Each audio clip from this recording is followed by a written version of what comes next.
Israeli settlements are civilian communities built on lands under Israeli military occupation. They usually sit on hilltops overlooking Arab villages and towns. These settlements disregard international law, cause the displacement of local Palestinian populations, and worsen resource inequality between Israelis and Palestinians. Since the first settlement's establishment in September 1967 in the West Bank, the size and scope of illegal settlements has rapidly increased, from 250,000 settlers in 1993 to 380,000 settlers in 2011. Israeli settlements on Palestinian land have been condemned by the US, the European Union, and the United Nations, but to no avail. The expansion of these settlements is no coincidence. To claim sovereignty over a land that is not theirs, Israelis settle without permission, and only afterward do they seek recognition of their residential rights. The Israeli government encourages Israeli settlers to relocate to the West Bank with generous housing loans and a tax code that facilitates the establishment of businesses.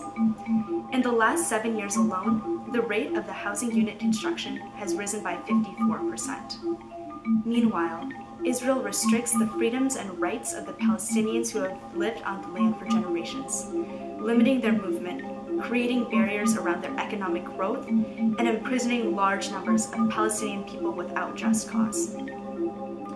The land itself is seized under questionable circumstances, requisitioned for military needs, claimed as abandoned property even when it is still inhabited, or registered as state land.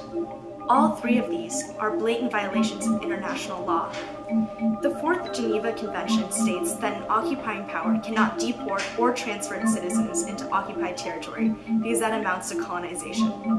And although the Hague regulations protect legitimate security interests of the occupiers, Israelis fail to apply the flip side of those same regulations, which protect the occupied civilian population.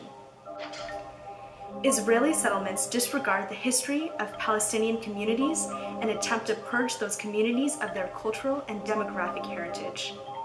Even in today's world, there is no democracy, self-determination, or individual rights for Palestinians. Palestinian homes are still being seized. Palestinian safety is still threatened by settler violence. Palestinian access to water and other basic needs are still controlled. Palestinian movement is still restricted by checkpoints. Stanford University was the first school to divest from South Africa under apartheid. If we are a school that truly cares about our proud history of social activism, and if we are a school that truly wants to commit to the cause of social justice, we must also divest from the Israeli occupation of Palestine.